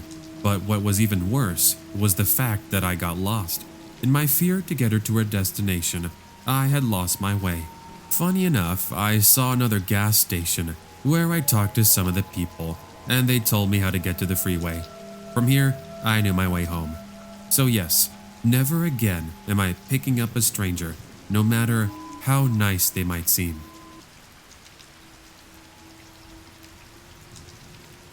Story number 10. The Men from the Gas Station. Today, I want to share one of the more scarier moments in my life. An evening where I could have quite frankly been taken away from my family and my friends. I know it sounds overdramatic, but over the next few minutes, you're going to understand why. So, back in the early 2000s, I was just barely in junior high school, and I lived in a small town in northern Wyoming. Oftentimes on the weekends, I would spend the afternoons and evenings hanging out with my friends. We would skateboard, ride our scooters, and just hang out at the mall and people watch. Something else we enjoyed doing was frequenting this gas station that was about 5 minutes away from my house. It was cool because my parents knew the owner, and oftentimes he would give myself and my friends free ice cream. Sounds like fun. Until one evening. So, on a not so special Saturday night, myself and about 3 other friends decided that we would meet up at the gas station and then from there go to the bowling alley. I ended up arriving first, close to 7:30 p.m., and I sat there with my skateboard waiting at the side of the curb. I must have been waiting there for, I don't know, no longer than 10 minutes when I noticed a gray GMC Savannah minivan slowly pull up next to me. There appeared to be 2 men, and they sort of just sat there parked, staring at me every 10 to 15 seconds. I tried not to mind them too much, but it was starting to creep me out. Thus, I went inside the gas station, where I would wait for my friends. As I entered the store and went to pick out some chips, however, I'd noticed that one of the men had followed me inside. He stayed a bit of a distance away from me, but I knew he kept staring at me. You see, when I turned toward him, he would immediately turn the other way. I was starting to get even more scared. Thus, I went ahead and exited the gas station, choosing to leave the chips on the display. The creep follows me outside, and then he starts calling toward me to stop. Wait up, little lady. You dropped your wallet. I was actually dumb to stop, and I waited for him to get closer. He then reaches into his pocket and he hands over this beat up wallet that looked like it had been made out of tape and rubber. I knew it wasn't mine, and I tell him he most likely had the wrong person, but by this point, it's too late. He grabs my hand and he begins pulling me closer to him. I yell to try to get people's attention, and this actually worked because he immediately lets go. I then watch as he returns to the minivan and the two drive away. However, this wasn't the end. Fast forward to when my friends had arrived. I now put the creepy encounter behind me, and I spent the next 2 hours at the bowling alley. When it finally came to say goodbye, I hopped on my skateboard and I began the 30-minute adventure back home. Bear in mind, it's around 10 p.m. and the streets are pretty empty. When I was about 5 minutes from my house, I passed an alleyway, and in my peripheral vision, I noticed a minivan keeping up. By the time the minivan was next to me, I could see an arm extending, trying to grab me. I managed to move out of the way, and I take a look into the driver's window. It was the same driver and passenger that I had encountered hours earlier. I got the chills as they quickly drive in front of me, causing me to lose balance and fall on my butt. Seconds later, I watch as both exit the vehicles and they reveal knives. I, with cat-like reflexes, grab my skateboard and I book it out of there, heading to some nearby homes. They follow suit as I jumped into some random person's backyard and I hide behind a tree. I'm all but shaking, and I'm sweating, and I'm trying my best to keep quiet as both began searching, trying to find me.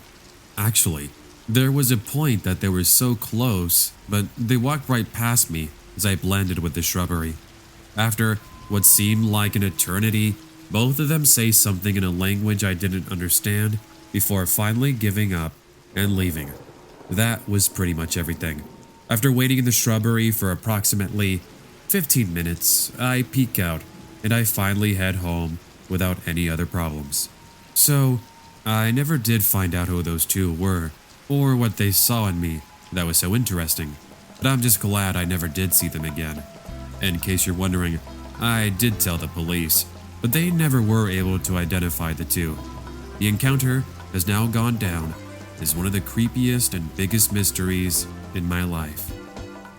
So that was the last story for today's episode. If this was the first time you joined us, then do consider subscribing and hitting that notification bell.